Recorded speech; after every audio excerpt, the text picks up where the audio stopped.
केवल 19.9% है, यानी 20%। रिक्वायरमेंट है 66% की, फॉरेस्ट एरिया के अंडर केवल 20% है। कारण क्या है? रिपोर्ट्स में बताया गया है 10 मिलियन ग्रेजिंग के कारण, और जिससे जंगलात डिप्लीट हो गए हैं और ओपन फॉरेस्ट की कैटेगरी में लोगों की जमीन अब आप होलसेल में, थोक में एक समुदाय विशेष को दे देंगे।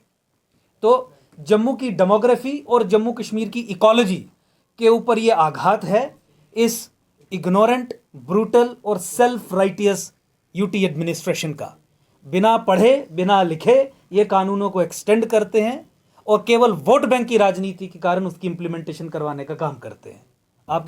देखिए, आज की प्रेस कॉन्फ्रेंस जम्मू कश्मीर में जिस तरीके से फॉरेस्ट राइट्स एक्ट 2006 की इम्प्लीमेंटेशन की जा रही है, उसमें जो सीरियस कंसर्न्स हैं उन्हें नोटिफाई करने के लिए की गई है। देखिए, जम्मू कश्मीर में फॉरेस्ट राइट एक्ट इम्प्लीमेंट करने की कोशिश की जा रही है उन स्टेट्स की तर्ज पे जहाँ पे फॉरेस्ट राइट एक्ट इम्प्लीमेंट हुआ था for right reasons. Jammu Kashmir में फॉरेस्ट राइट एक्ट की इम्प्लीमेंटेशन फॉर रॉन्ग रीजंस की जा रही है।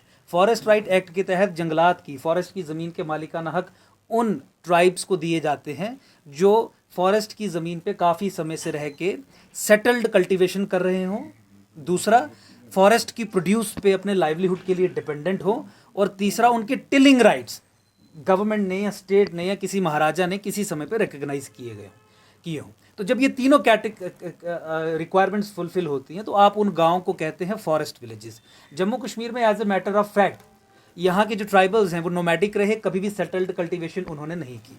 As a matter of fact उन्हें कभी भी टिलिंग राइट्स नहीं दिए गए, ग्रेजिंग करने के लिए राइट्स दिए गए which are different from tilling rights. इसीलिए जम्मू कश्मीर में as a matter of fact, as a matter of record also, कभी भी फॉरेस्ट विलेजेस नोटिफाई नहीं हुए। जम्मू कश्मीर में केवल और केवल रेवेन्यू विलेजेस हैं।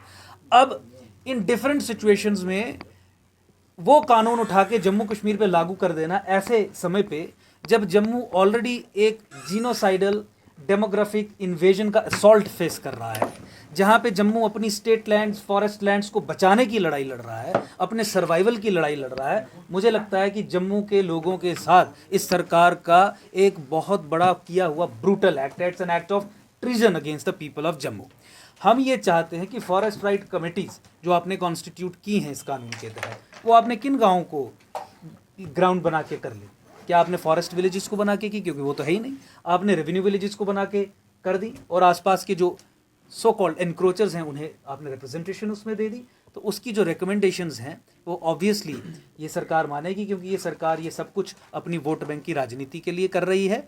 एक समुदाय विशेष को खुश करके अपने फेवर में वोट्स लेने के लिए जम्मू का अहित कर रही है, देश का अहित कर रही है और कानून की भी धज्जियाँ उड़ा रही है। आज लाइफ स्टॉक के प्रेशर के कारण 10 million life stock Jammu Kashmir में, हमारे बहुत सारे जंगलात ओपन फॉरेस्ट बन गए हैं। सरकार की रिपोर्ट कहती है हमारे जंगल 66% रिक्वायर्ड है अंडर सस्टेनेबल डेवलपमेंट के गोल के तहत, लेकिन यहाँ पे जोग्राफिकल एरिया केवल 20% है और ओपन फॉरेस्ट बन गए हैं। उस परिस्थिति में जब आपको जंगलों को खाली करवा के इंक्रोचमेंट्स हटा के जंगल रिस्टोर करने हैं, आप इंक्रोचमेंट्स को एक दूसरे तरीके से लीगलाइज करके महबूबा मुफ्ती के 14 फरवरी 2018 के ऑर्डर की एजेंडा को आगे लेके बर्बाद करने की साजिश कर रहे हैं। तो जम्मू की डेमोग्राफी और जम्मू कश्मीर की इकोलॉजी पे ये बहुत बड़ा आघात है। मुझे लगता है कि सरकार को तत्काल प्रभाव से इस पे एक और कमेटी बैठा के या डिस्कशंस करके इस प्रोसेस को फिलहाल हॉल्ट पे रखना चाहिए, ताकि किसी के साथ भी इनजस्टिस ना किया जा सके।